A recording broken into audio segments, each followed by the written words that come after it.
Welcome to the final lecture on interspecies combat. I understand that most of you are eager to begin your exams and receive your orders and assignments. However, I ask that you devote your full attention to today's lesson. Throughout our teaching cycle, you have observed that most species exhibit somewhat predictable behaviors. Our lessons have mainly focused on specific cultural variations and combat tactics to provide you with a slight advantage when dealing with certain species. Today, we will focus on humans, a species that requires an entirely different approach. This lecture will delve into what humans refer to as distress signals and the uniquely human concept of reinforcements. Now, Forek, address the assembly on how you would attack a Pelin battle group when you have superior numbers and weapons. Yes, Chief Instructor Vorith, Forek begins, addressing the assembled as instructed. When attacking a Pelin battle group with numerical and weapon superiority, engage a single target as determined by tactical analysis and destroy it. Then pursue and destroy the nearest fleeing member of the rest of the battle group. Continue to pursue and destroy targets as they become available. When pursuit is no longer possible, transmit all data and await orders. Very good, Forek. Now, Senra, address the assembly on how best to use tray forces.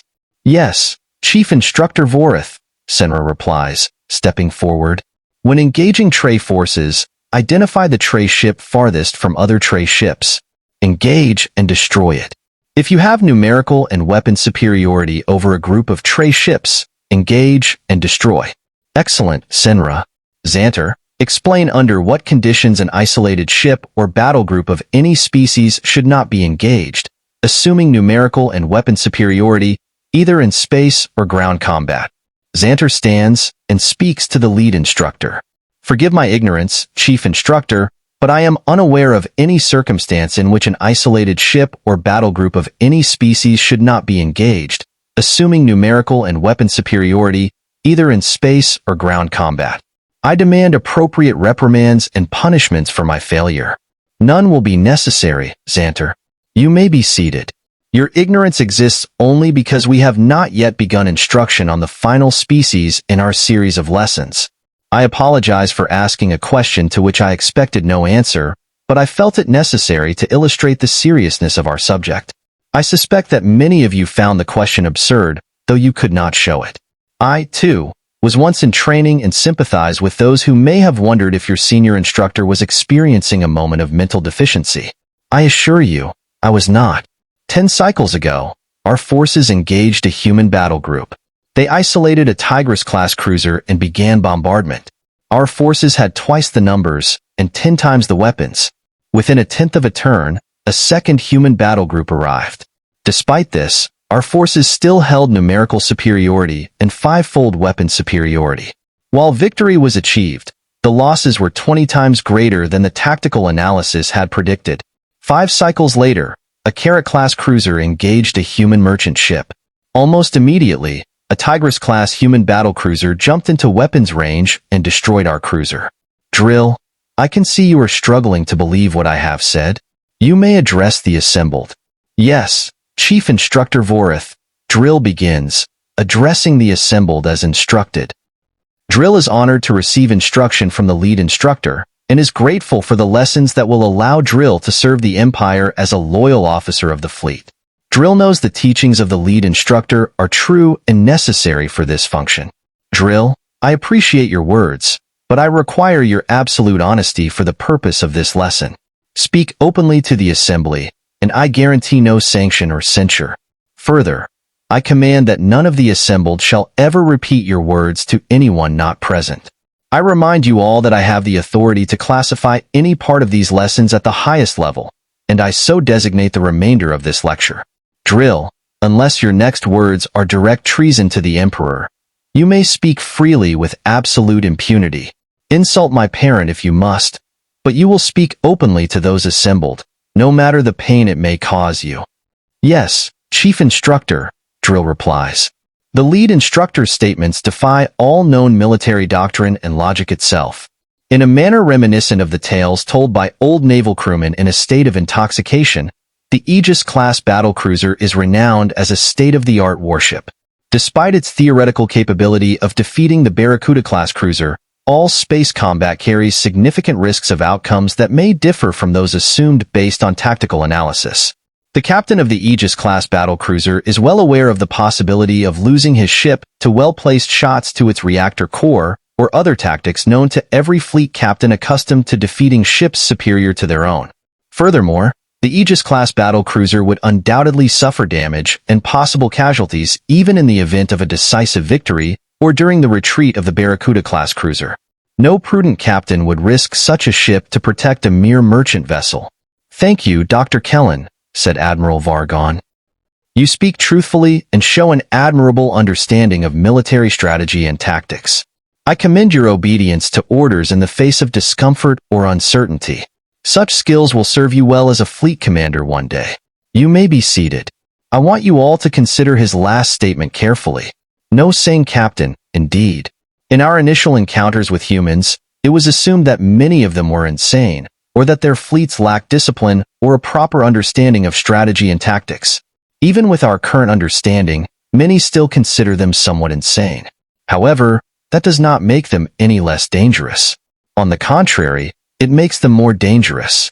I promise to introduce you to the human concept of distress signals and reinforcements, and I will do so now.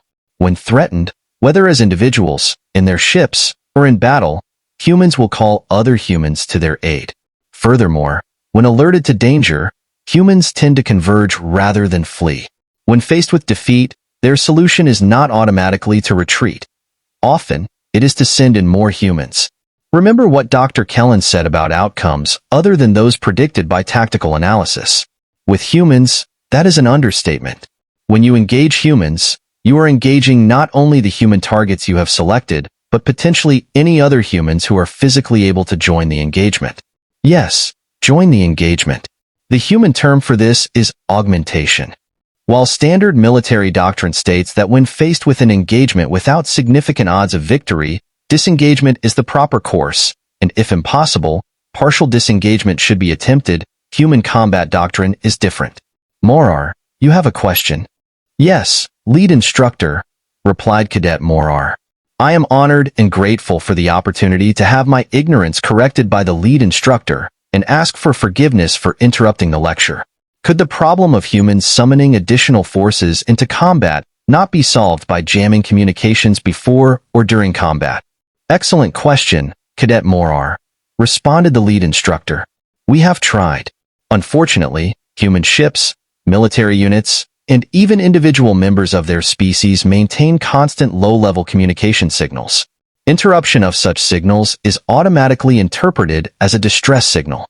Even if such jamming is done before a distress signal is sent, it results in the immediate arrival of human forces, often in greater numbers than a normal distress signal would summon.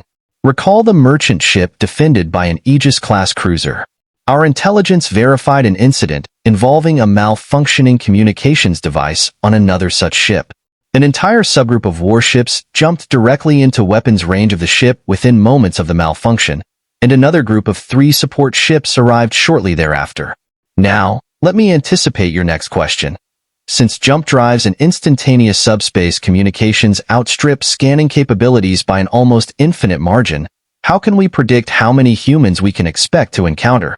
It is impossible to determine how many human ships are within range and available to join an engagement at any given time. Moreover, there is no discernible pattern to how humans prioritize their assistance under varying circumstances. Sometimes, no aid arrives, while other times, entire battle groups may drop into orbit even if a single human civilian is lost in the woods on Amorous 7. In one such instance, it is theorized that advanced orbital scanning was requested, and the commander chose not to split his battle group to send a single ship for the rescue.